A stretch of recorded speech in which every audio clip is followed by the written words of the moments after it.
Not since The Big Short have we seen such an indictment on the big banking system and their takeover of small-town America. We saw The Dirt Bike Kid, so you know what that means. Now it's time for How Did This Get Made? We're gonna have a good time, celebrate some failure, not just be a hater, cause you know you wonder, how did this get made? Let's wallow in the mediocrity of subpar art. Perhaps we'll find the answer to the question, how did this get made? Hello, people of Earth, and welcome to How Did This Get Made? I am Tall John Scheer, and this week we are talking about the 1985 classic, The Dirt Bike Kid, starring Peter Billingsley. The tagline for the movie is, if you're crazy about magic, hot for action, ready for romance, and wild about winning, this movie is for you. It is about a magical dirt bike. Think Jack and the Beanstalk, but with a dirt bike, but also forget the whole second part of Jack and the Beanstalk and replace it with a big bank. Anyway, we'll get into it. So now, without any further ado, please meet my co-hosts, Mr. Jason Mantzoukas and Miss June Diane Rayfield. How are you both? I mean, I think it's wild that you think this is like Jack and the Beanstalk. Because to me, this was like, what if you had E.T., but E.T. was a bike? Oh, I saw it as the disagree, magical Jason, beans. I didn't see The thing about this bike is that it didn't have a personality. It has a voice. It has the lights. It communicates with him through the computer. What do you mean it has a voice? It's like beeps and boops. It's got it has like, it goes, it emotes with sounds. And when it gets excited, it revs like, like, you know, it doesn't. I never felt connected to the eyes, bike. the headlights are the eyes. It keeps focusing. And when it's like being taken away, it like puts its head down like it's sad. It like, they emote the bike like it's, because the other thing they do is they treat it like it's one of those movies where the kid has a dog and the kid has to be like, go on, get out of here, you dumb dog. I hate you. I don't even want you, you stupid dog. Get out of here. It's like that, but with a sentient dirt bike. And I would argue it has similarities to Herbie, right? Am I remembering Herbie correctly? Like, I think Yes, I think Herbie is a good comp. yeah. So maybe I forget it's Herbie, but yes, I think that's probably true. I don't think that's a movie we ever did we? Well, we never did the No. originals, nor did we do the Lindsay Lohan, Michael Keaton reboot of it that came out that Tom Lennon and Ben Grant actually wrote. I've never seen the remake. Herbie Fully Loaded, I Yes. believe. Yes. That's right. But I do believe that this movie was extremely popular because I didn't recognize the title, but when I saw the poster of Peter Billingsley, the kid from A Christmas Story, on that dirt bike flying over a city, I was like, oh yeah, this is always in like the kids section of my local video store when I was a kid, and I wanted this movie. I was shocked that I never saw it. Really? I was like, how have I never seen this? This is exactly my, like, the age that I was. And Yeah. I feel like if I had seen it, I would have been like, I want that dirt bike. Oh my God. I want to take on the bad at Stuart Pankin at the bank. I feel like it would have been a movie as a kid. I would have been like, oh, this is so cool. I mean, there is nothing more 80s than Stuart Pankin as a bad guy and dirt bikes. I mean, this movie, this movie I is had never. What firmly is this movie called? What is it called? Wow. What minute are we at? We're at minute what? We're at 2 minutes in. What do you think it might be called? What is this movie what called? do you Me think and it my might- dirt. I honestly was looking at the photo behind you, and I was like, I was about to say, me and my dirt bike. By the way, better title. Better title. Me. Life with my dirt bike. And with a musical genuinely number. I'm guessing. I would love it if this movie had a musical number to Me and My Dirt Bike where they dance together. Me Because the thing and about the my dirt bike is it dirt bike revving up the avenue. Anyway, here's the thing. Because the bike, what's crazy about it is What like is the bike. it called? What is this movie called? Dirt Jason? We're never Bike going to tell Kid. you. I would have preferred if throughout the I episode wish. we just kept I made a asking you, mistake. now what do you think it's called? Yeah, I made a mistake. Did you hear me, June? Did you hear I it? did. The Dirt All right. Bike Kid. All The right. Dirt Bike Kid. Me and My Dirt Bike, though, is unquestionably a better title. Yeah. Sorry, I mean, Jason. What were you going to say? Oh, I just was about to say, like, one of the things that was shocking to me and I loved was like like in my comp of it's E.T., like at the end of the movie, Elliot and E.T. are on the bike and the bike flies across the moon. And because of E.T.'s magic, the bike is able to fly. In this movie, Peter Billingsley buys a dirt bike for $50, cleans it up in the garage, and at minute 13 is flying above Los Angeles. Yeah. He's flying on the dirt bike at minute 13. I was like, where is this going? So unimpressed with the flying. I was like, wow, this is cool. This is Look great. at that. Yeah. It's beautiful. There's no, it's like he lives in a world. Well, that's what was so strange. It's like he lives in a world where you can fly on dirt bikes. Yes. Because that scene had me thinking like, oh, can you fly on dirt bikes in this world? Like, what is this reality? Here's my main problem with the movie. And it's the only problem I have. There's only one problem. Otherwise, it's perfect. Otherwise, I wish the bulletproof. title was more memorable. But other than that, no, I thought from the beginning of the movie we were setting up that this is a child who wants desperately to compete in a dirt bike race. Yes. And now all roads were going to lead to him being the guy who gets to win and beat these other guys in a dirt bike race. Right. I agree. And then we like crazily take a left turn and start to understand he's a little league player. And the whole like heartbeat of the movie is about saving I'm going to get into the hot dog place in a second, but saving that restaurant, which they constantly refer to as a store, saving because the they restaurant. sell hot dogs. Yeah. It's the hot dog store. Well, Yeah, at the hot dog store. it's not. I'll meet you at the hot dog store. dog What do you not store. get about that? Yeah, Hey, I mean, what do you guys want? Okay, Where should we go for I'm dinner? so Should we go upset eat at the about hot idea dog of a store? And look, if you ate in the restaurant, you'd be eating in the restaurant, but they're just going there for the store part. They're buying the hot dogs. And Because there's that's the also hot an dog. arcade. So- There's an arcade there. There's it's a hot dog It's store. a Yeah, but hot there's dog arcades store and and meets arcade restaurants. and a restaurant. It's three things. Oh, it's Oh also my a God, food there fight was- store. It's also a food fight store where we go to have Do you food. imagine how much you would have to clean that place? I mean, the food fight they were having. was Okay, so that's my question You'd have about to shut Mike, down for 'cause days. Mike- You'd have to shut down for Listen. days. But do you think, Jason and Paul, you can respond to this too, but Mike is presented, the owner of the hot dog store, is presented as a shell of a man. A man Shattered. who He's destroyed. Shattered. Yes. Like life has been so cruel to this man. He looks like he's in the middle of a nervous He is a breakdown and that beaten he's down man. When he is coaching those kids, when he's coaching the kids at Little League, and he's trying to give them a pep talk at the beginning of the game, he is like, he might as well be like, give up, it's over, who cares? But he Life sees means that way nothing. the entire movie. He's Like despondent. He's despondent. And then after I saw that food fight, though, I was like, oh, maybe this is a man who's just been like shattered by these food fights happening every day. Like because he must can I have to ask you a stay there question? till like 4 a.m. cleaning up. I have a question. How long did it take you? Because I'm going to say it took me a while. How long did it take you to realize he owned the hot dog store? Well, it took me Because a I little did while. not feel like it was evident at the beginning. When It we took me a fir- while when we until the first bank meet him- forecloses. Yeah. Oh, I knew it a little bit earlier than that. There was a moment when he was actively playing the video game machine where I was like, this is odd. This man who coaches the Little League team is off in the corner playing his own arcade. Well, I didn't know it was his own arcade machine. I just thought, here's a man playing an arcade machine in the corner by himself. He's depressed. And then when it became clear that he owned the place and he was in the corner playing the arcade machine, I was even more depressed. Someone's yeah. saying- oh, wait, you're having trouble hearing me, June? A little bit. Okay, we'll ratchet it up. Oh, boy. You know what? Good, Now Jen? it's saying internet unstable. I'm going back. You want to just plug into the internet, June? What do you mean plug in? Oh, that's why we installed that line right under your desk. This is the first I'm hearing about it. Keep this in. Keep all this in. Remember when you Where's shoot the off plug? the construction workers? Keep this because- in. And Devin, put the music, the xylophone music, put underneath this discussion. This is the first time I'm hearing about a line.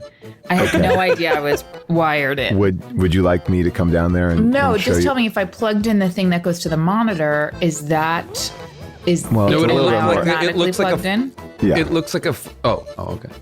Well, no, it looks like a. It looks like a phone cord. Yeah. It looks like a phone cable, not a cable. And it should be plugged into that little like gray box that goes into your computer. Don't look under the desk. Well. Okay, I see it. It's not plugged in. I'm gonna go plug it in now. Okay. Plug it in. Wow. So you're telling me that thing? Wow. Okay. Well, Do I now you have have to to do shut anything off. else? Well, now you would shut off Wi-Fi. That's terrifying. Okay, here goes nothing. Oh boy, here we go. Okay. See you on the other side. I'm still here. All right, there you go. Wow. This is amazing. I This was is the wondering what content that that cord was people for. need in 2021. Wow. I've been, just so you both know, I've been switching from 5G back to regular G to Nope, back to this 5. is all you need. This is all you. Had This is the no this is idea. the stablest, Yeah. most protected version of this now. Yeah, this is what you would like to because be connected you're not on. wireless. You're getting it straight from the wall. Shit. And when were you planning on telling me about this, Bob? Well, Me? remember we had Jason. well, first of Me? all- Why yeah, is it up to Jason, me? you too. Jeez, first I'm of all, sorry. I'm gonna- you know gonna- what? You're right. My bad. I'm going to walk you back through a few conversations we had about it. The first being when we were doing our live video shows, we decided that we needed to get one so we wouldn't lose connection. And then the gentleman, Gray, and his team came over to the house and they needed to install it, and you shooed them away. Then they came back did. another. Yep, and then they came back another time, and then they installed it. And then when they came back the second time, I like the image of people trying to come and hook up technology at the house, and June with a broom, like chasing them away. You know Like, what, shoot, listen, it's get out of never here. a good time. it's Like never like a good they're time. mice, like they're mice that are loose in the Never house. a good time for people to come to the house that have been booked for weeks. They are often shooed out of the house, asked to be wrap it up, guys. We got to wrap it up This is supposed to now. be my retreat and my haven, and I just can't take all of the goings on. But this is something, now that we're on this subject, I actually do want to, and I will own this next one. I will completely own it because I received a number of DMs and yeah. people were mentioning me on Twitter. And I know that in the last episode, there was a lot of terrible noise on my audio. Yeah, and there were clicking a and lot clacking. of questions around it, clicking and clacking, and people were very upset. And I was accused of getting a manicure during the episode. And I was. Yep, that was So I want to apologize to our listeners and to their ears. And honestly, I will put some And blame on Devin. you, Paul. Wait, and wait a Devin, second. a formal You can hear it? apology. and Oh, that's yes. amazing. yeah. I mean, Quite Devin had to work. Holy shit. But Devin, here's how what long I'll did you have to work to say. get that cleaned up? Oh, 4 hours, 3-4 hours. No, Devin. and people still could hear it. Oh my Yep. gosh. Yes. Oh my gosh. So Wow. sorry. Now, this is another thing I will This ask you is to take amazing some news. responsibility for, Paul. Me? Because Yeah, no, me. Apparently, it's my fault. Every time I All point right. at the I'll screen, fall on you my get- sword. Okay, so this is what I want you to take some responsibility for. Mm-hmm. sure. I have done this before, and the listeners haven't noticed. Okay, so listen. I'm trying to meet beauty standards that are honestly impossible to meet, and I'm Sure. set up to fail in the society that we live in. Yes, I have to get manis and petties and all manner of thing to simply exist as a woman in the world. And there's only so much time in the day. And so did I know I was going to be sitting here without doing anything else but the podcast and just talking? Yes, I did. I thought that was a perfect time to get my nails and toenails done. Now, I have gotten it done before and it hasn't been heard, which makes me think that whatever this was, Cody, whatever new microphone you got me, whatever new setup, that the sound is so much Wait, better. are you blaming Cody for getting you good equipment? All I'm saying is when I had the old equipment, no one could tell. And Is now this I've got all this fancy stuff. I got wired in and I got special things over the mic so my peas don't pop and this and that and the other thing. and now people are picking up. I'm gonna jump in here and just say, when I came downstairs, this is Cody's now blaming me. Cody says I my like fault because June's apology left this at Paul and Cody's feet. Yeah. So basically, my fault is that I gave her a better microphone because she was. I thought that she could use a better microphone. But I don't want this microphone to pick up everything that I'm doing. Just sure, my but voice. now here's what Is I will that say. possible? Just here's my what I will voice. say. When I came That's down why to I see, specifically requested one that would make my voice sound good but wouldn't pick up my farts.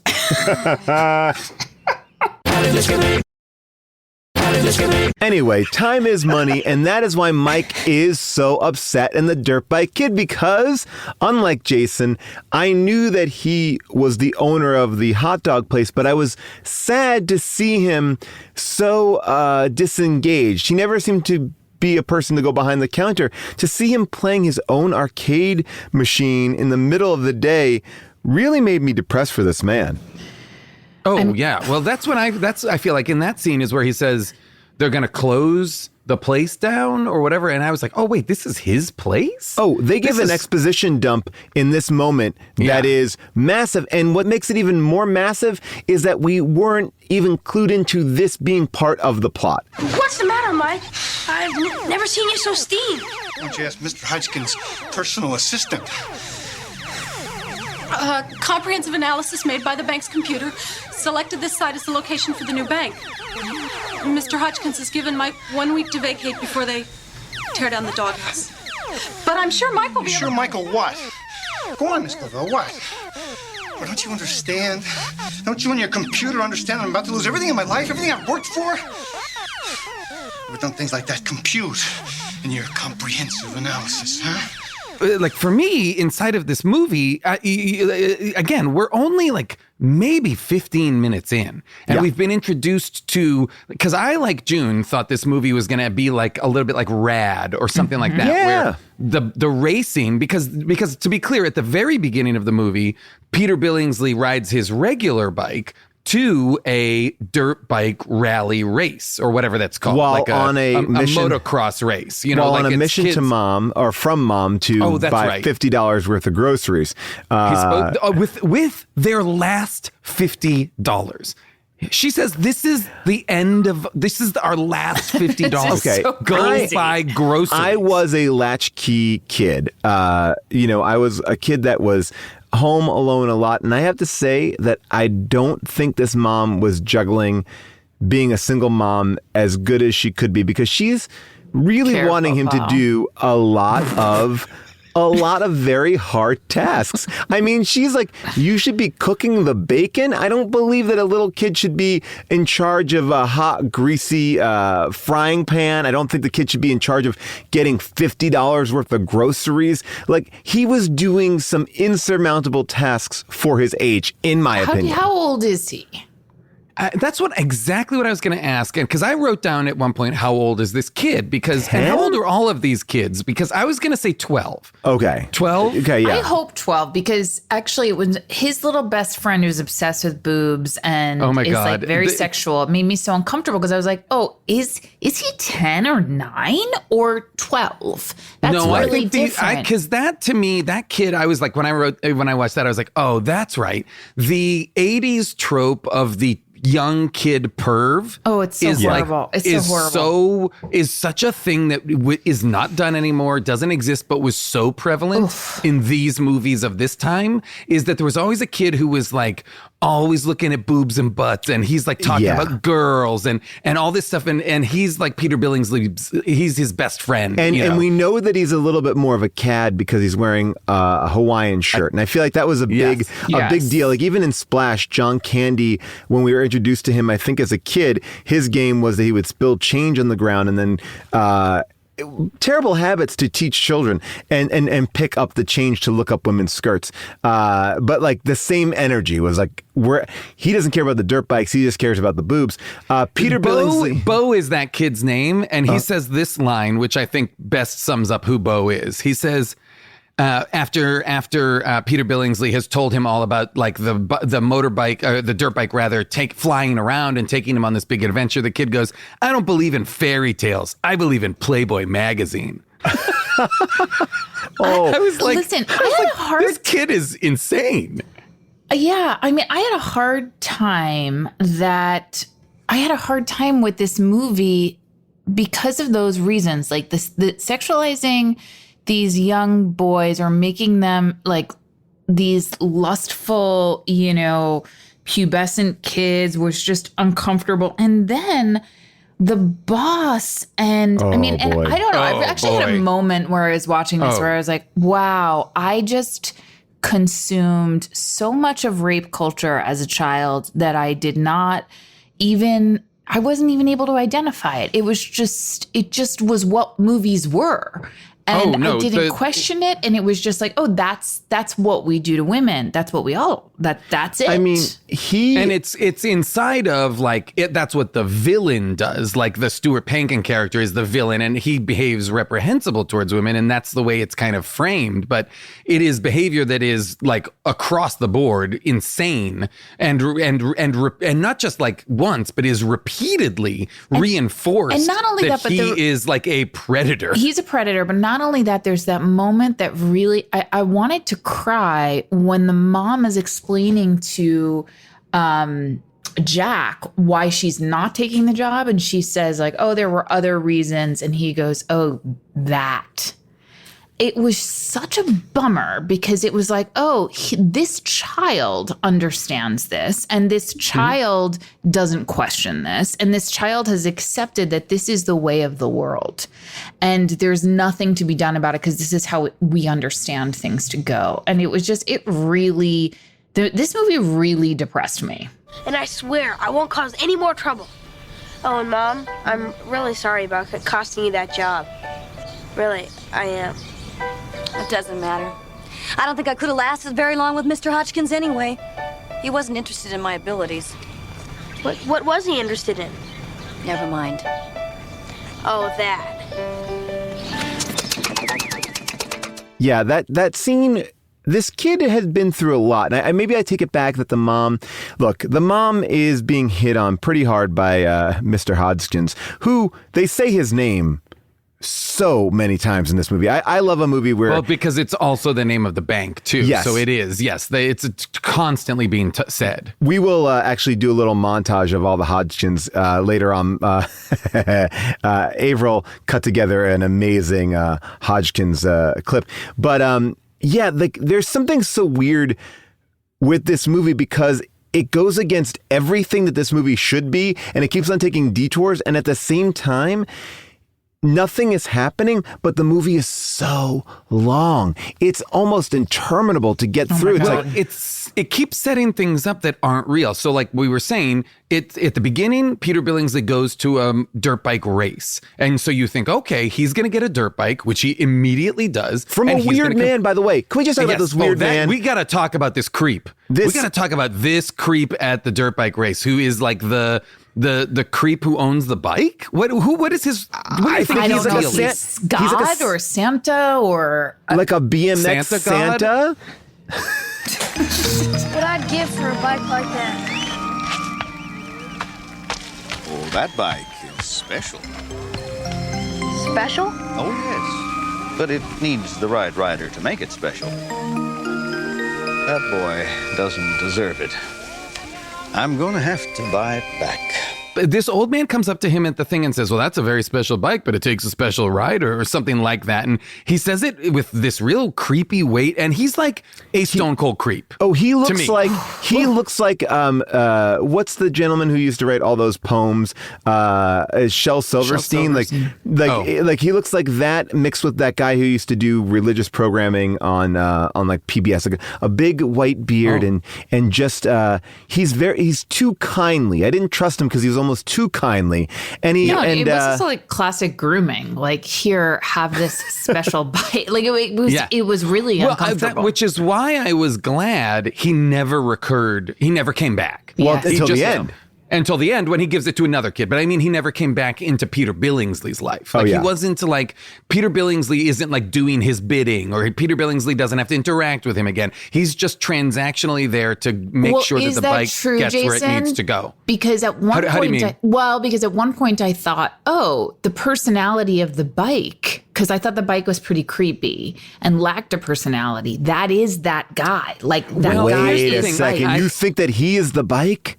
I don't think so. Here's why. Because Okay. when the bike wants to communicate with Peter Billingsley, he has to use the computer. And if he was the old man would just show up and be like, I need to tell you this. What if the You old know, man like showed up in his window and like, hey? That's what I mean. Like the Wake old up, man wake would have up. said something. But instead, the bike uses the computer to talk to Peter Billingsley. And like, just uses like pictographs.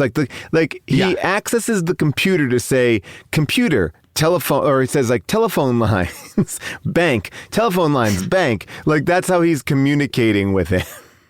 Yeah, it's crazy. So anyway, what I was going to say is, so at first it seems like it's going to be, he's going to get a bike and then he's going to enter the race Yes. and that's what the movie's going to be like. No. Then it's about Little League. So it's about his scrappy team that is part of Mike's hot dog store. Bad News Bears. Versus the Richie Rich bank team. And so I was like, that's going to be the movie. The movie is going to be this rivalry between the scrappy Bad News Bears kids and them. Nope, Yep. that's not the movie either. Nope. It's really about this kid versus the bank, because the bank is going to so close down the crazy. hot dog store. And his commitment to it is that it's his baseball team's managers, like it's the place where they hang out after the games. But it seems like this kid doesn't care that much about baseball when his mother also has a job. Like they never play another game. They play a Never baseball play game at another minute game. 7 and they never play another game. Okay, and not only that, but like, why did the Richie Rich Bank kids, the Richie Rich Bank kids team also goes to the hot dog store for some after game yes. fun? Yeah. So wouldn't they, why do they want that bank there? Wouldn't they Well- also want to keep that fun hot dog store? Well, we find out through a tremendous amount of insanity that Stuart Penkin actually has no money and that he owns land. And when they're that breaking was into the so complicated. we rewound it. By the way, we rewound this movie 2 times? Well, we I rewound. did, yes. I did too. You know what I kept doing? I kept stopping watching it because I was like, "This is crazy. I don't know what's." I'm like stressed out about this, and I had to stop and come back like 20 minutes later. We after were I watching calmed it down. We were watching it on Pluto TV, and they're When about Stuart Penkin, when the woman flees out of Stuart Penkin's window and he goes, "That's the second one today. I'm going to have to put bars on these windows." And it's the afternoon. I was like, what is this movie? No, I mean, Stuart Penkin uses a dog to trap a woman in his study that he is trying to, I mean, by the way, I believe that he's doing it multiple times a day because when he is trying to woo Peter Billingsley's mom, he pulls out champagne and the champagne doesn't have a pop. It kind of has a, almost like he shoved it back down. There was a lack of a pop, which means like he has already tried to give another woman champagne there. And by the way, why does this bank need such a large building? Like, why would it need like a Nakatomi Tower?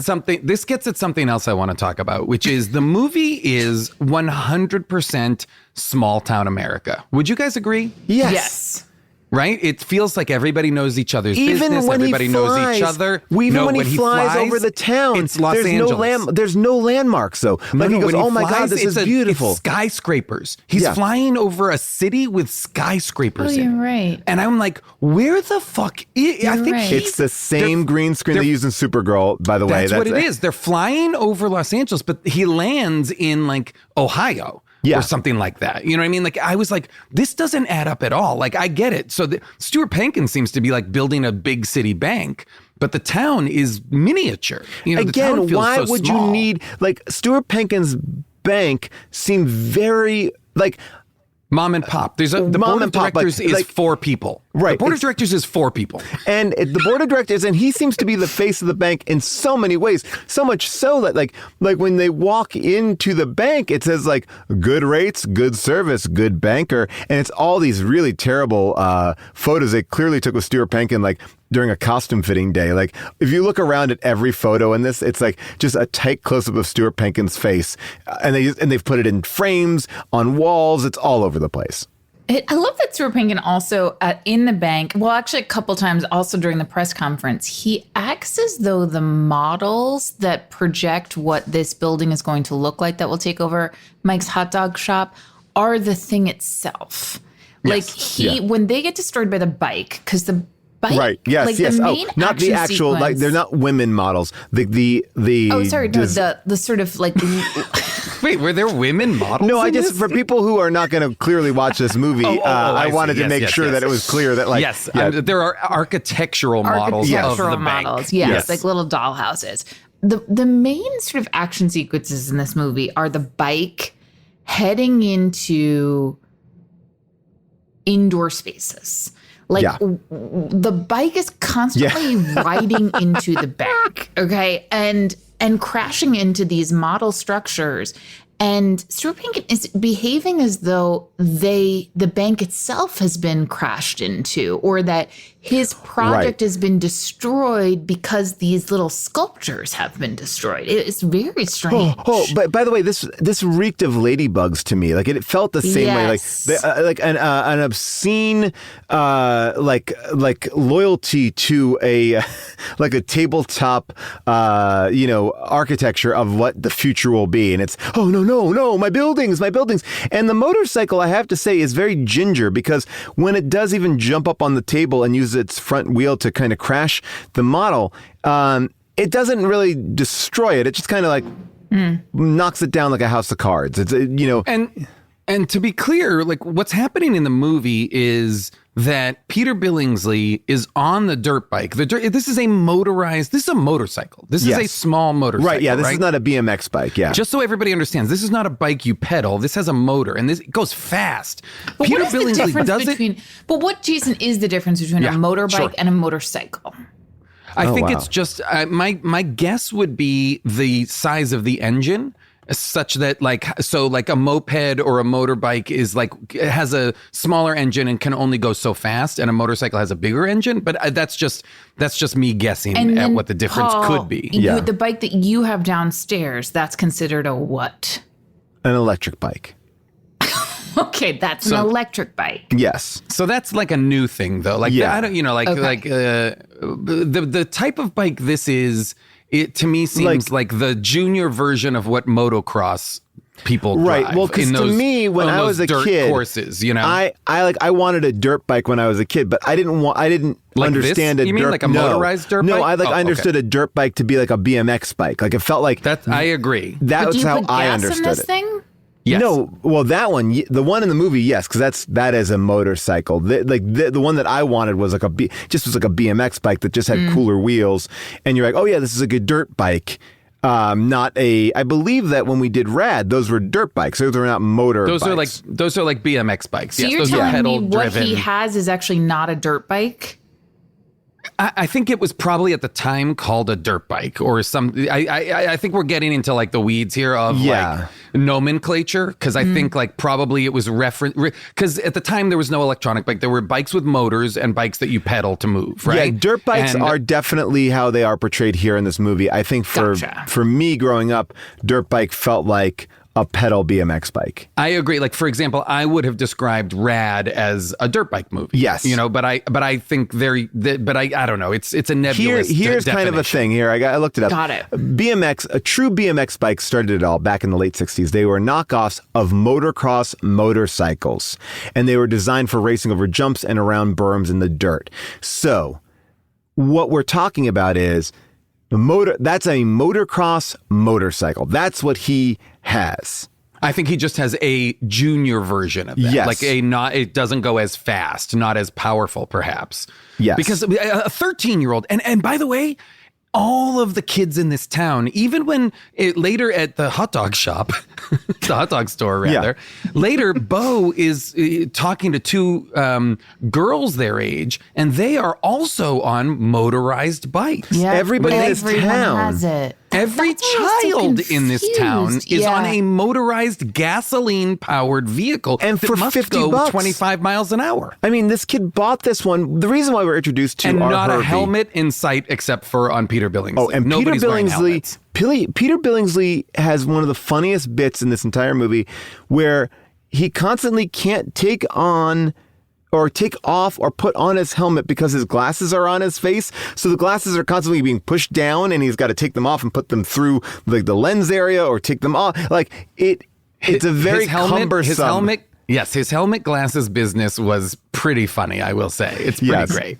And so the way we meet the dirt bike without a name, the Herbie with no name, is that he's being abused by Max, a bully, a dirt bike legend in this town, who takes $50 and Peter Billingsley's pedal bike, and the John Candy friend makes him a worse deal. He's like, here's 50. Well, first of all, Peter Billingsley goes, I'll give you $50 for this bike. And this kid's like, are you crazy? $50 for a bike? And then the friend comes over and says, how about you throw in your gear and your helmet? And he gives you the other bike and the $50. To which Peter Billingsley says, but this is my last $50. But 2 seconds ago, he had offered up the $50 to buy the bike. He's getting a good deal. I think he's getting a good deal.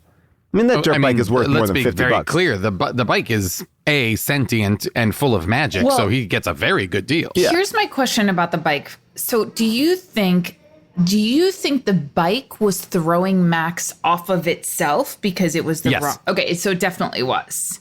Oh yeah, because what we find out is that the bike, because the bike can drive itself. Keep in mind, in the middle of the day throughout this movie, the bike with nobody on it is driving through this town.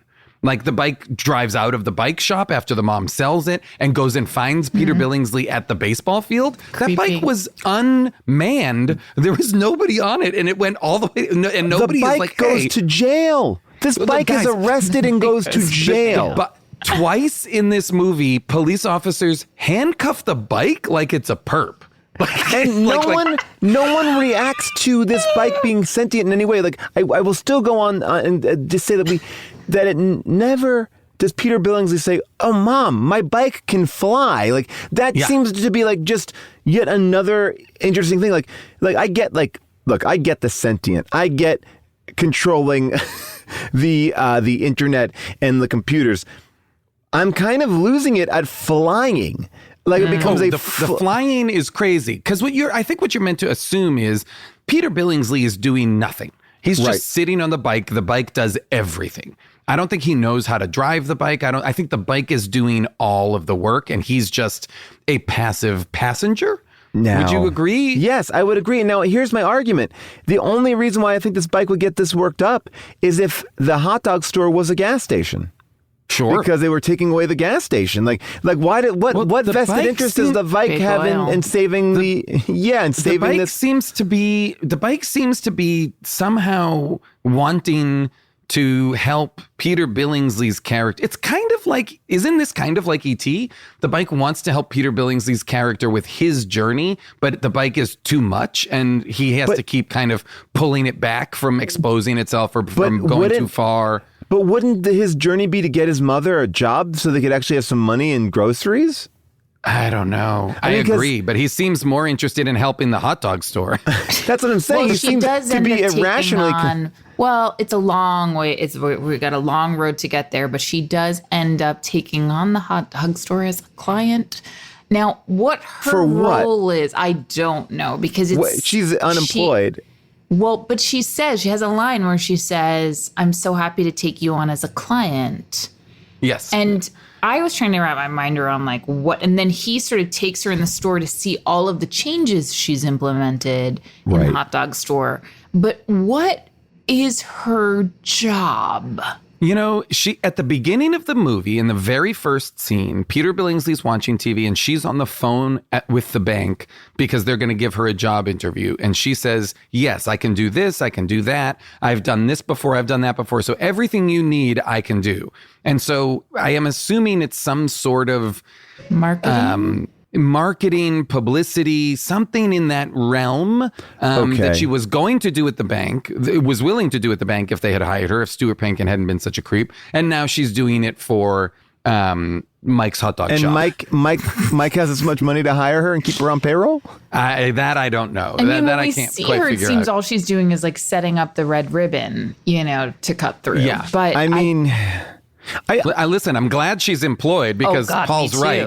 I'm sure by Paul's definition, perhaps she'll be a better mother now. Jeez. I mean, look, I just feel like, I was a latchkey kid. My mom never made me do all of these things. And also, I have to say... You did cook for yourself.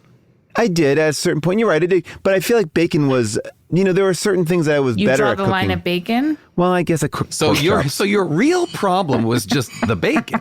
I just felt like she really burdened him with this bacon in the morning. Like it's Saturday morning. It's this Paul, kid's he chest. is not responding. She called him 5 million times and he was not responding. Well, I mean, look, this mother cut the cord to the remote control, not the TV, by the way, too. I mean, if you remember that kind of old school TV, the remote oh my was God. connected. Here you go with the cords again and what cord needs to be connected to what cord. We get it. We get it. You know cords. June you know June is shooing away this conversation. I just feel like I just wanted... I don't know. I just wanted her. Like, I feel like the mom actually was very cool. I don't have any issues with the mom. So you're saying that the mom is the real villain of this movie, not Stuart Pankin. That the mom is the villain. Paul, I just feel, yeah. If the kids did not look up or even acknowledge that you were screaming their names and asking for help over and over and over again, like, wouldn't you freak out? I wouldn't destroy my own TV, because then how would I get to watch my stories? I mean, I think that what she was trying to teach him was like, young man, like get in the kitchen and learn how to cook and learn how to Don't do you hear all the of smoke these alarm? things. Yeah. Right. She says, "Don't you hear the smoke alarm?" I mean, You'd be he's, dead. he's dreaming about,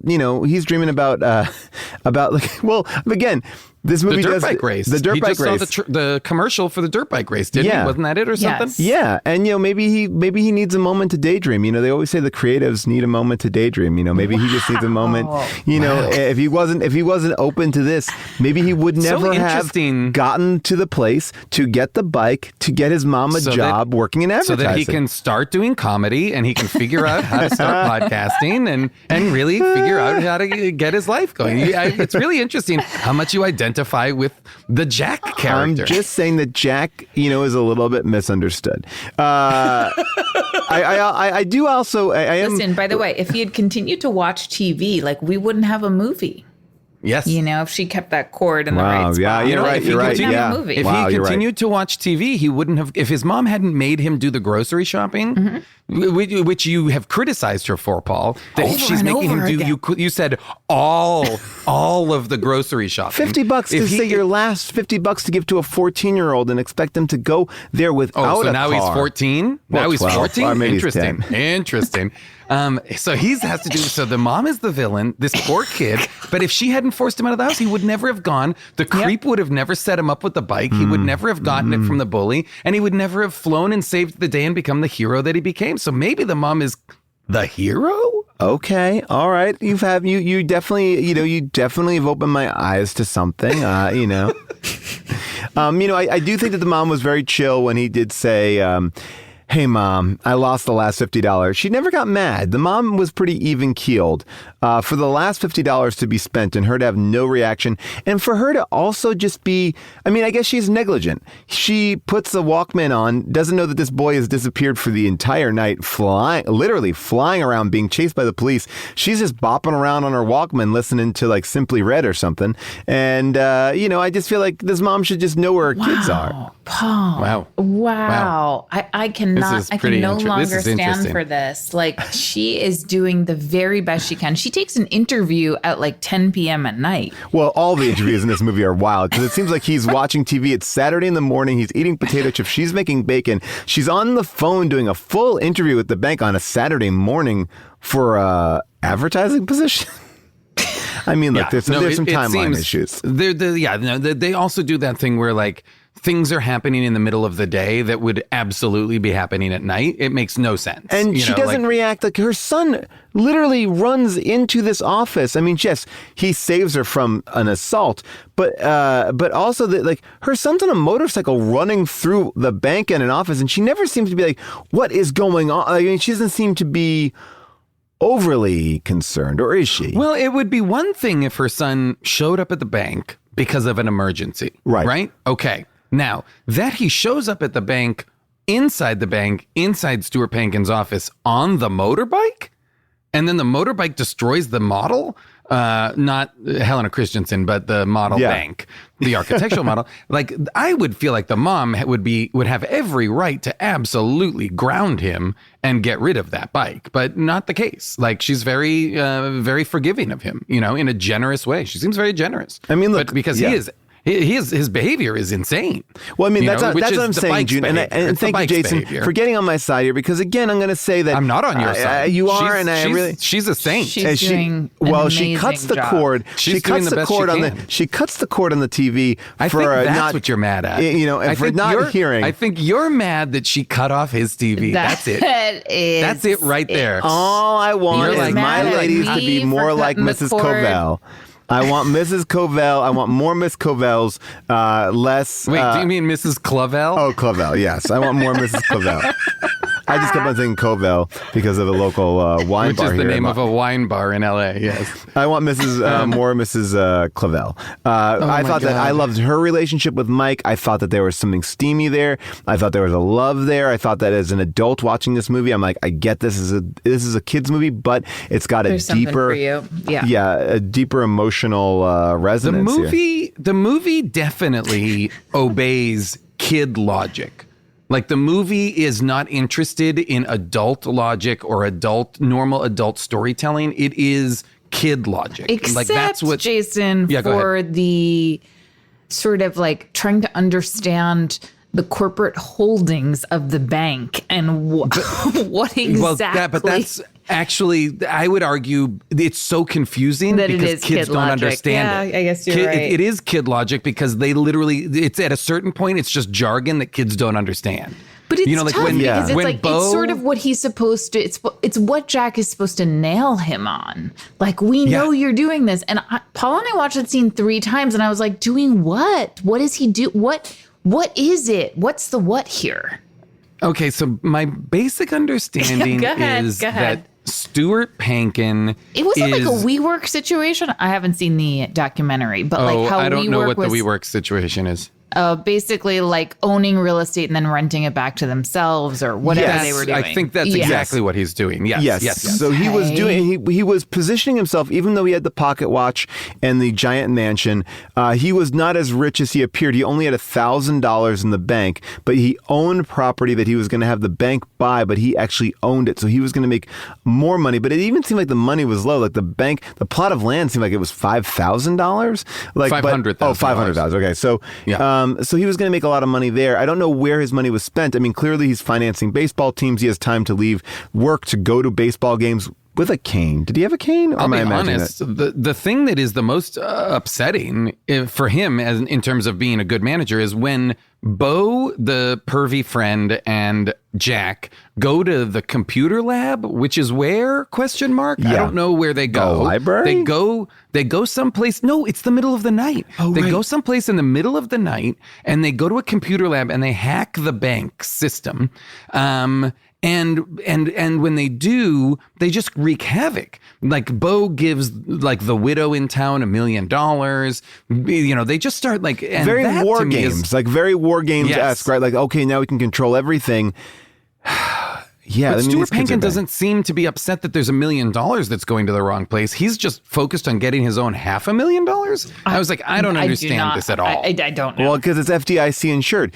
I mean, now June, I will Wait, just. are you doing a Hodgkins Bank commercial right now? Or is this episode sponsored by Hodgkins Bank? I just think that Hodgkins has his head on straight. He supports the town, and you know what? Who needs that those hot dogs when you can get? I'm sure the bank would probably have like a nice little Starbucks in the front or something like that. The kids could eat something a little bit more healthy, like an egg and some fruit. No, not cool, man. Oh, so sorry, With me bud. right here. So with sorry. me right here. Wow. So sorry. That was Oh, so you'd like there to be some sort of egg shop, an egg store. You want there to be an egg store in front of the bank? Would you Get an egg prefer store in the that bank. mom was like asked him to fry a bunch of eggs? yeah, rather than man, bacon? right in front of me. Oh my God! Now, you know what? You come down on me. I want to throw June back You're in under the the bus. pocket of big egg. I am a little bit. Look, the lovely people who sponsor all of our egg programming here.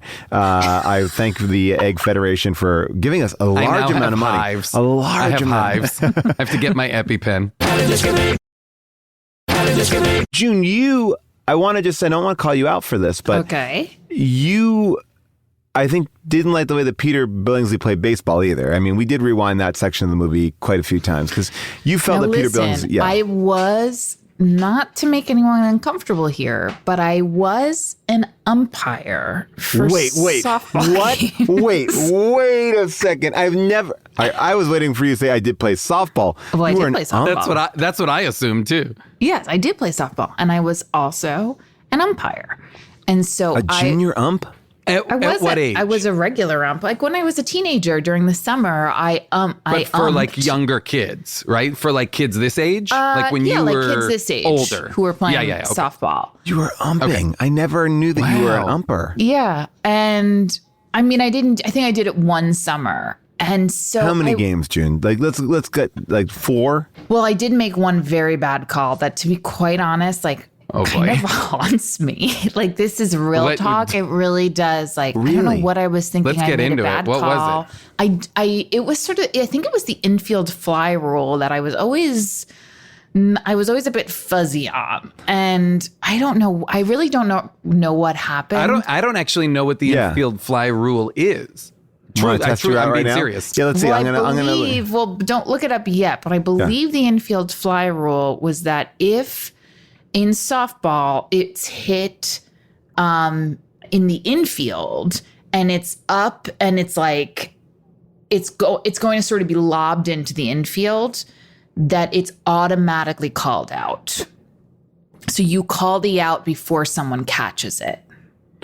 Huh. Okay, so Okay. would you like me to interesting. tell you what it is? Sure, that's my memory. Genuinely, Okay.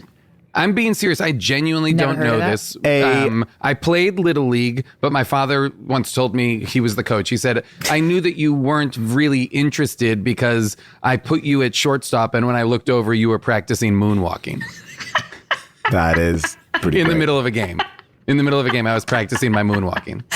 Breakdancing, that's all I cared In the about. position that's like gets the most action.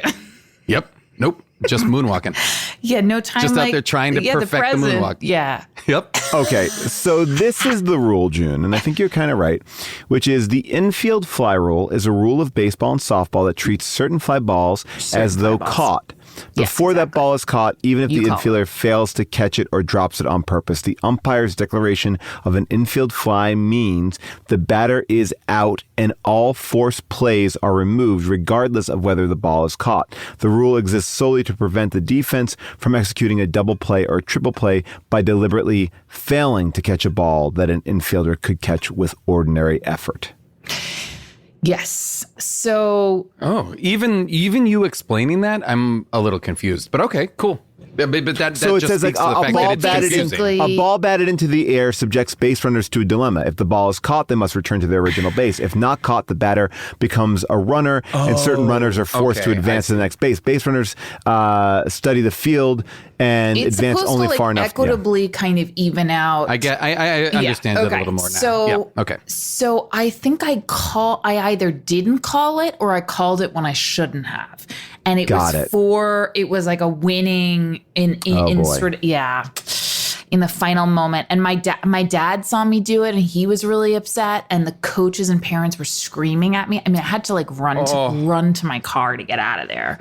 And I also knew it was wrong, but I didn't know. Wait, were you being chased by an angry mob? Pretty A much. Long Island mob, I a knew Long it was Island. wrong, but I also didn't know how. My umpire training did not I guarantee you went to prepare an me. afternoon of umpire training Well, and you refed. but I and you did 2 games. I did not prepare me for the scenario in which you make the wrong call and then you want to back out of it. Undo it, but I don't know what that rule's called. So you I was can't sort undo of, a rule. Like you need I don't another think you ump can. to I don't think you can. Well, let me ask you this, June. Let me tell you this. There are many things that you are not only good at but amazing at. Well, thanks. But it seems to me that umpiring is not one of them because you adamantly and watched it 4 times on replay accused Peter Billingsley of being out. And you were upset with this, and you kept on rewinding. You kept on going, rewind it. Well, that's your umpire training come into play. And I I want said to see it in slow mo. and I said to her, give me that instant replay. Yeah. And I said to her, I go, June, he's blocking the base. That's the issue. And you go, no, he got him out. I go, but he's blocking the base. So I think the problem was, and this is the same problem that Mrs. Clavel had, I think, which was perspective. I couldn't quite see where the base was. And so to me, it looked like I don't know why Peter Billingsley was trying to slide from that far away. Like if I were him, I would have either... It's just hard because I did think that catcher was just simply trying to catch the ball. But he was blocking here's the base. what's interesting. Here's what's interesting. And I think the movie tells us something by making the catcher the bad kid Max. Yes. The bully. So the bad guy is the catcher. So I think we're meant to believe and infer from that he would cheat, or he would be in the wrong because he's on the bank guy's team. Because here's how it would be clear if they had set it up so that the catcher was directly behind the base, caught the ball, and then instead of jumping on the base, jumped on what's his face as he was sliding in. But that's not the way they shot it. So it was genuinely unclear. Well, because it's not, the bases aren't loaded, so he has to hit Peter Billingsley. He can't just touch home base and get him out. Oh, you're right. I can't believe I forgot that as an umpire. Well, by the way, I did look up here that umpires can reverse calls, June, by the way. I wish I had known that. I'm telling you, do you want to make some calls right now? Honestly, I'm glad to say it in a public forum because there's certain things in life where you just regret things you did, and I have a list of things that I really regret having done. And this... Any that involve me? No. Well, yeah, of course. Just things that, yes, absolutely. Not things that I've done. Yeah, absolutely. I have tons of regrets. But that moment was one of them because I knew it was wrong and I didn't know what to do. So I ran away. But you're right, Jason. So he had to tag him.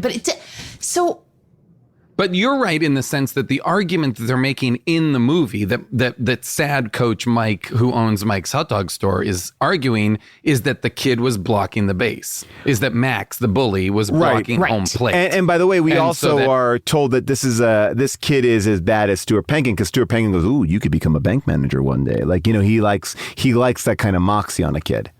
Can we just maybe talk about a little bit more about? The end is just so long. That bike ride is so stupid. But I do want to talk about the relationship because we did talk about Mike and how beaten down Mike is. And I think that his arc, as far as anyone's arc in this movie, is the most well thought out. It's the most beautifully told. It is really, truly a masterful, story of love and between him and Mrs. Clavel. And I think that, first of all, I love that they put in 1985 a woman in a position of power by being a Little League coach, and she was, kind of in a world where I think that she didn't get as much respect, and then she gets a lot of respect, and she helps him find respect for himself. I'm all in on this relationship. Wait, can I say one thing about her position? Because I was excited. Listen, as a female umpire, I'm always thrilled to see women in sports. But I was confused when, what's the bank guy's name again? Stuart Penkin. Yeah. When Stuart Penkin is talking to his board of trustees and they're taking a vote to figure out if women can play in their softball league, is he referring to the kids' little league? If he is, or is there also an adult? No, I think it's the kids, and he calls the little kids bimbos, the little girls bimbos. He says, "Bye-bye, bimbos." He says, "Bye-bye, bimbos." Bye-bye, bimbos. I was like, whoa. About either 12-year-old or 10-year-old girls? Well, that Jack's team had girls on it. I did notice one. that Jack's team. Yeah, well, that's all I did. Yes, I at least one. I saw at least one girl. So yes, there are girls on the Little League team, but I was also unclear as to whether they were talking about the Little League team or the an adult league. But I assume it's the Little League team. And that they're keeping the Hodgkins Bank team, all male, girl free. Interesting that they would keep all the players male, but then have a woman coach them. Well, it seems as though Mr. Hodgkins, Stuart Penkin, seems to think that Miss Clavel is like doing his bidding. That's why when when the umpire makes the bad call and Mike is like, Miss Clavel, come on, you saw. She says, I didn't have a good viewpoint, or I did. She kind of knows that Stuart Pankin needs them to win. She knows that her bread is buttered. A little bit. So I feel like she's a little bit at the beginning of the movie, but she feels really bad because she's trying to warn Mike that they're going to foreclose on him, and he keeps putting her off. He keeps being like, tell me later, let's talk about it later or whatever. And she keeps trying to tell him of this thing she heard at the bank, which turns out to be that his hot dog store is going to be closed, which means who knows where people are going to but we're going to buy their hot dogs and have food fights. Their post-game, their post-game hot dogs. Oh, God. I mean, there's so much. It's overwhelming. Like Stuart Pankin on the back of the bike, the pie fight, the bulldozer versus dirt bike fight. I mean, by the way, there's a lot of Supergirl stuff in this movie. There's bulldozers. There's flying around a city. There's a lot. I've completely forgotten about Supergirl. I mean, I know it was like 2 months ago. Yeah, I did too, but I feel like there are similarities. I'm just going to go out and say it. I think you're right. I do still want to play a little bit of Mike, just Mike kind of regaining his confidence here. What about the spirit you put in those kids? You never let them quit. Wait a minute. Wait a minute. I am quitting, aren't I? What? When the tough?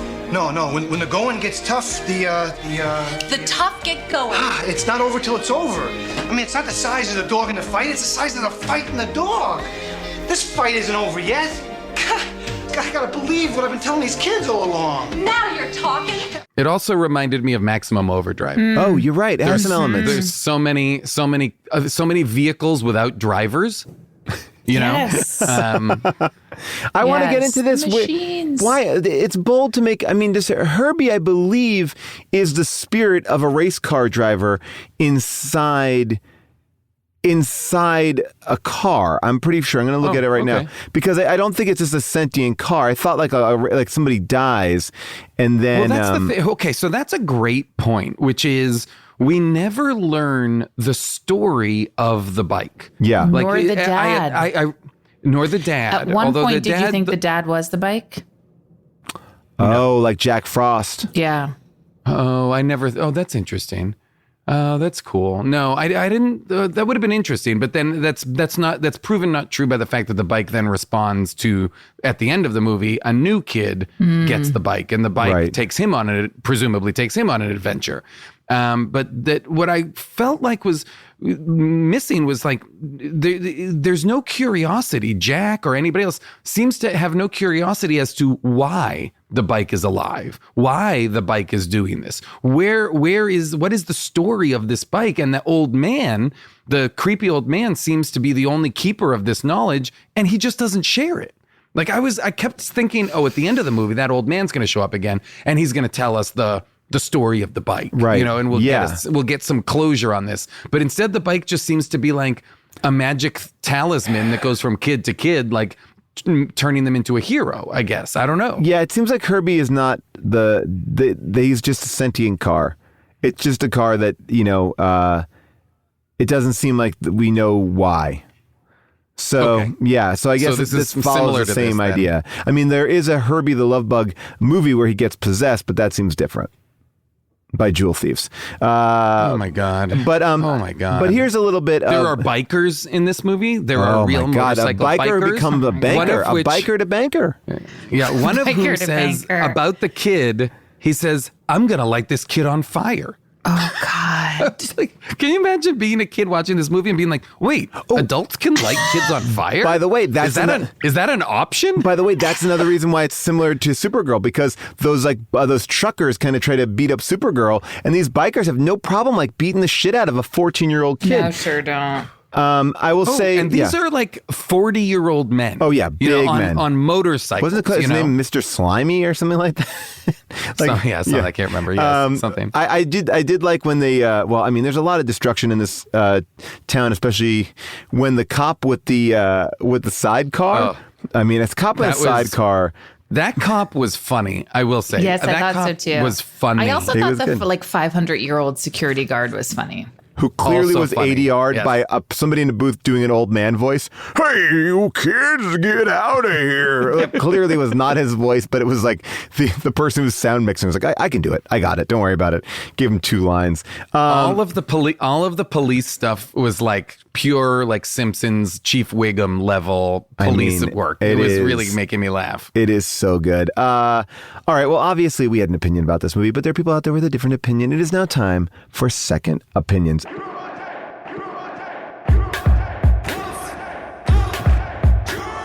movie was a piece of shit, yet this person recommends it. Tell me what is the message? Maybe that art is subjective. I need a second opinion. Nate Kiley did some good work this week. There are 253 reviews of The Dirt Bike Kid, and the average 81% are 5-star reviews. 81% love this movie, but you're going to see a little bit of a trend coming up here too. The first one kind of makes sense from Trevor C. Trevor C. writes, "Good movie as a kid, still okay, and even better after a joint. If you were a boy that wanted a dirt bike and watched this in the 80s, grab a fat joint and a 40 Old E and enjoy. 5 stars." That's what we got there. Wow. Now, This person is like, I love that this whole review is like, get fucked up and watch this movie. I mean, there's definitely a way to watch it. Now, this one, as Nate points out, is one of the most chilling reviews I've ever seen. It says, "Bought this for a coworker, and she has watched it multiple times, and so have her kids. 5 stars." It feels like that, and a Pankin level, like forcing a movie onto somebody. It doesn't feel like that person wanted to watch this movie. Didn't feel like. Although, I'll be honest, if I was working someplace and somebody as a Secret Santa gift gave me the Dirt Bike Kid, I might be like, oh, thanks. I'll check it out. I'll get it. I'll get into it. Now, here's where it gets pretty interesting. This is from N Zane. The title is "Fun Movie for Kids. Guess You Had to Be There." And the review is, "While this movie is not a big kids film, low budget, and came out without a lot of fanfare when it hit theaters, I worked on the film and my son was the scorekeeper. So what am I going to say? I waited for this film to come out on DVD and it went straight to Blu-ray. I have a dusty copy of the original video, which my son had a hard time finding. It was fun to see again. 5 stars. And then followed immediately by Candy Overby, who writes, "I had a little part in this movie, so I bought it for my kids. 5 stars. Well, that's also cute. People are getting in here, giving it 5 stars because they're in it, simply because they're in it. And that we should do that more. And then finally, Jared B writes, "Love this movie, better than Herbie, 5 stars." So there we go. Better than Herbie. Putting Herbie on blast. If you were in this movie, you gave it 5 stars. And if you hate Herbie, you're giving it 5 stars. Yeah, like I said, the budget was $800,000. But the director, what year? 85, and the director says they sold 100,000 VHS copies of it, which I believe to be true only because I recognize this DVD, and it was written by David Brandeis, who wrote on Fraggle Rock, and also it was a story by the person who wrote Chopping Mall, Julie Corman. Oh wow! Yeah. So was this before or after Christmas Story? I meant to look back. I have a feeling it was after Christmas Story. Because I think it was... Because I was wondering, it was 2 years after, says Molly in the chat. Okay, thank you, Molly. Okay, that's interesting. So this is... Because Peter Billingsley, I feel like, is... Like, that movie I remember being, like, genuinely giant, popular. Yeah. You know what I mean? Like, that was a real big movie. So this is one of the next things. That's fascinating. This is like his you know, he's like going to take that Christmas Story success and bring it to a different market, the BMX market. All right. Final thoughts. June, Jason, do you recommend this movie? You know? No. Go ahead. No. That's, I mean, no. No, that's it. No is a complete sentence. No is the answer. Yeah. Okay. I would say yes, I think. Wow. I mean, I would say yes, but fast forward. Like there's stuff in here that's like you don't need to watch, but like there's some genuine silliness in this. There is some like real, and maybe it's just because it really was hitting 80s nostalgia for me in a way that I was enjoying, and it had like that, like a lot of silliness in it that I was on board for, but it's by no means like a great movie. But I would say yes, just to get an eyeball on what we're talking about. I would say like throw it on and, scrub through, and there's some stuff in here. I am firmly in the middle of both of you because I found it to be like, if someone out there did like a super cut of this movie, it would be really fun to watch. What I found to be interminable about this film was we watched it on Pluto TV, so we had to sit through commercials. Oh, God. And it made the movie so much longer to watch. Oh my God, no way. Commercials No and way. commercials and commercials. I rented it on Amazon. Oh, see, I should have just done that. I don't know why. Sometimes it was that so Apple jarring TV just to see those commercials. Oh, but it we was did not also like it. It was also the break I needed. Okay, so you needed to, yeah. I Yeah. found myself really checked out at the end. Like the race scene went on for far Same. too long, but I did like some elements of it. And look, Stuart Penkin is playing a creep, and we have not revealed him to be a creep in real life. And I do feel like he really cornered the market on embracing and playing these roles very well. Like there's something about Stuart Penkin that I always will love. Like I feel like I used to watch not necessarily the news as a kid so Terrific. much. And yeah. So even though we keep on calling him a creep, I think he's chewing the scenery in the best Mr. way. Hodgkins. Yes, I'm just saying. We're talking about even though we're using his name, we're talking about the character, Mr. Hodgkins. But I just want to say, like, I just want to call out that I do think that he is effectively like making the most out of what he's got here. Like, what sure. truly. I think he's doing a great performance. Yeah. I think the mom is great. I think there's a lot of really funny performances. Yeah, in here. I like them all. It's Yeah, but it's nuts. This movie is nuts. So for June, it's definitely a pass because of the umping, but also a pass because of the plotting. That's right. Yeah. I just had a hard time with this one. It didn't hit correctly. All right. So I think that if you can find a supercut, I think then Jason and I are probably on the same page there. All right. So is there anything that you want to plug, talk about, tell anybody to listen to, check out? I have a small part in Steve Conrad's stop motion animation show on AMC called Ultra City Smiths. It's fantastic and really interesting if you liked Patriot or any of his other stuff. Also in a couple of weeks, I'm a voice in the new Star Trek animated series Prodigy. That's going to be coming on pretty soon. So it's super adventure Star Trek kind of with Kate Mulgrew, awesome. right? Kate Mulgrew, is that the one? Yes. It's Captain Janeway it's her character, and then it is a group of teenage like adventurers, and she is kind of helping. She is like the person who's sending them on adventures, and it's fucking gorgeous and awesome. I'm very excited. Now I'll continue the Star Trek plugs and say that if you're not watching Lower Decks right yet, do it. It's on Paramount Plus. I am in it. An amazing cast of people, including Tawny Newsome and Eugene Cordero and Jerry O'Connell and Jack Quaid from The Boys. It's a super funny Star Trek that is also very true to Star Trek Next Generation, created by Mike McMahon, who is the co-creator of Solar Opposites and was running Rick and Morty for a little bit of time. So it's a very funny, cool show that is right now on Paramount Plus. So if you have a chance to get Paramount Plus, get Paramount Plus. Check it out. And if you like this show, our show, make sure you head on over to our Discord and get the conversation going and continue to keep the conversation going. It's discord.gg/HDTGM. Then there's brand new shirts in our store. We got Ratcheted Out shirts. We got, we have a lot of shirts. Where does the butt start? Because of that Mannequin re-release. So check out our store, tpublic.com/stores/HDTGM. A big thank you to the person who picks all of our movies every single week. That's Avril Halley, our movie producer picker.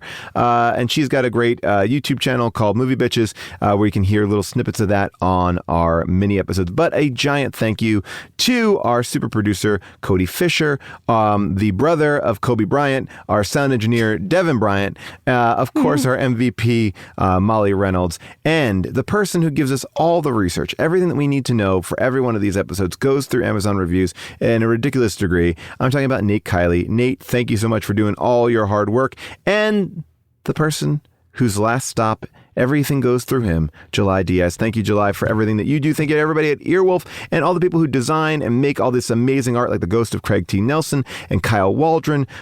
We love your art, and you can follow all of our art on our Facebook and How Did This Get Made pages on Instagram. We are in all the social media places. So follow us, listen to us, rate, subscribe, all the things that you need to do. We will see you next week on a mini episode. Bye for now. It looks like Hodgkins Bank is about to cash in. Mr. Hodgkins. Mr. Hodgkins. Mr. Hodgkins, Mr. Hodgkins. My little Hodgkins. Hodgkins. Hodgkins. Mr. Hodgkins. Hodgkins. Mr. Hodgkins. Mr. Hodgkins. Mr. Hodgkins. Mr. Hodgkins. Mr. Hodgkins. Mr. Hodgkins. Mr. Hodgkins. Mr. Hodgkins. Mr. Hodgkins. Mr. Hodgkins. Mr. Hodgkins. Hodgkins. Hodgkins. That Hodgkins. Hodgkins. Mr. Hodgkins. Mr. Hodgkins. Mr. Hodgkins. Hodgkins. Hodgkins. Hodgkins. Mr. Hodgkins. Mr. Hodgkins. Mr. Hodgkins. Mr. Hodgkins. Hodgkins. Hodgkins. Mr. Hodgkins. Mr. Hodgkins. Hodgkins. Hodgkins. Hodgkins. Hodgkins. Hodgkins. Hodgkins. Hodgkins here. Oh, Mr. Hodgkins. Hodgkins. Hodgkins. Hodgkins. Mr. Hodgkins. Hodgkins. Hodgkins. Hodgkins. Hodgkins. Hodgkins. Hodgkins wants, Hodgkins gets. Mr. Hodgkins. Mr. Hodgkins. Hodgkins. Mr. Hodgkins. Hodgkins. Hodgkins. Hodgkins. Hodgkins. Mr. Hodgkins. Mr. Hodgkins. Mr. Hodgkins. Mr. Hodgkins. Mr. Hodgkins. Mr. Hodgkins. Mr. Hodgkins. Mr. Hodgkins. Mr. Hodgkins. Mr. Hodgkins. Hodgkins. How did this get made?